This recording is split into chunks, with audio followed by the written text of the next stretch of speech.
Vic Lindell, and he's going to be doing the speech, "What's my legacy? What's your legacy?" So please join me in welcoming Vic Lindell.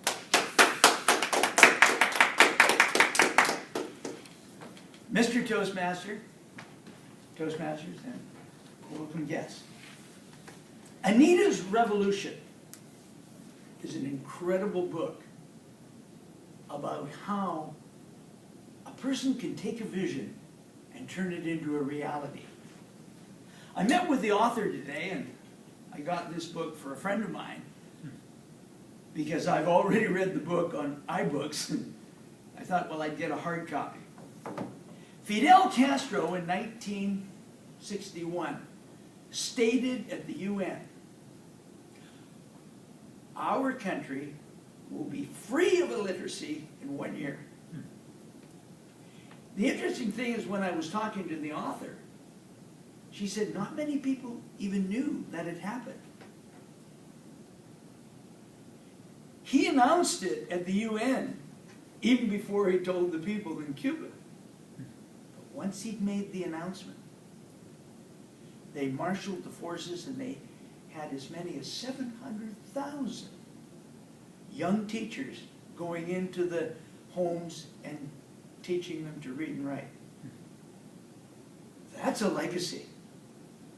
That's a living legacy, to take and make your country one of the most literate countries in the world. I started to reflect on legacy.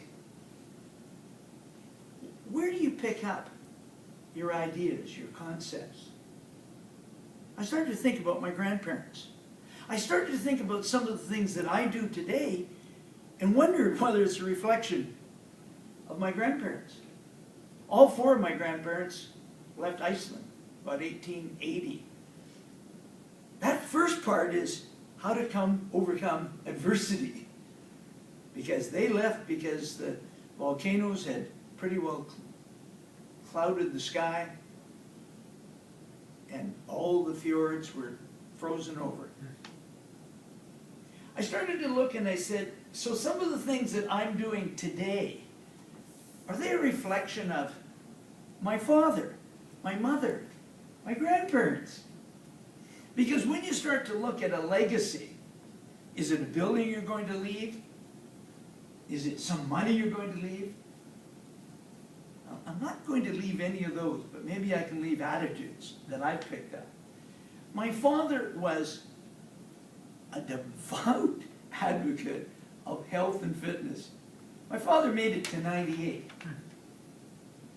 But he was into health and fitness before anybody else was even thinking about it. He read Bernard McFadden and Charles Atlas, and he could get up on his hands and walk across this room and back again. And my goal was to finally beat him, walking on my hands. I got better, and he got older. And I finally caught him when he was about 65.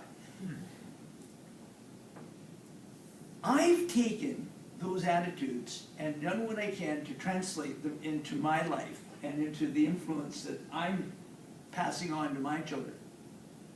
My son said, "Let's do an Ironman triathlon together, Dad." I was just coming up to 50. I thought, that'd be interesting. Let's go over the distances. Non-metric.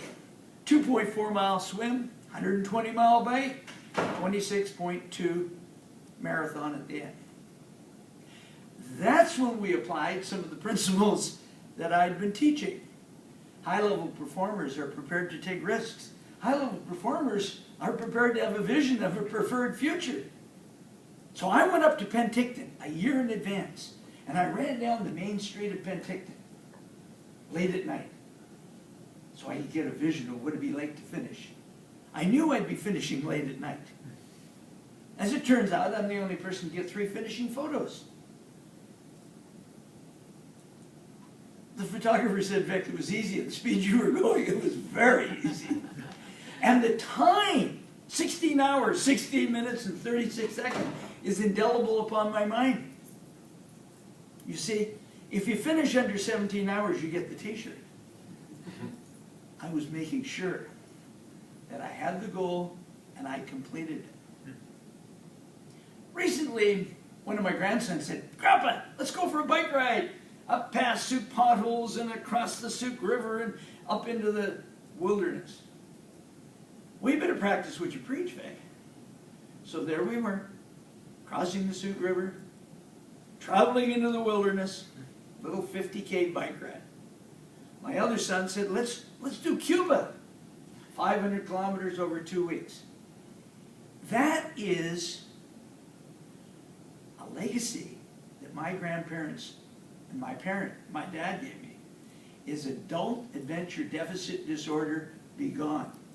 There's no adult adventure deficit disorder in our family. But guess what? That's a disease that's creeping into our society. I'm making sure that my kids know that you must continue to get out and take adventures. Adversity is still such a key element that I pass on to my children. With every setback and every disappointment, you must be prepared to look for the seeds for equivalent or greater benefit.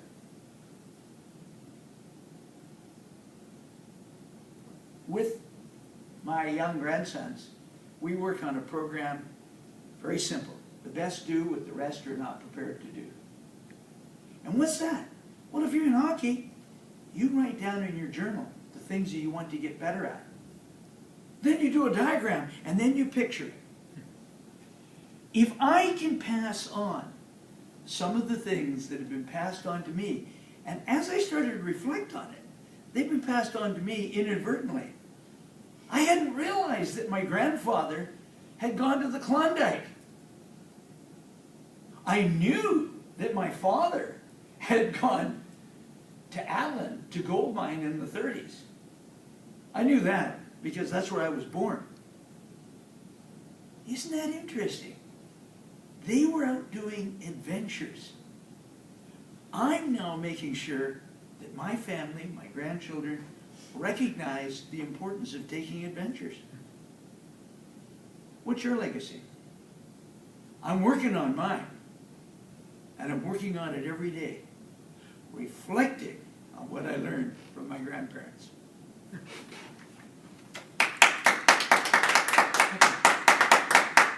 You can stop it.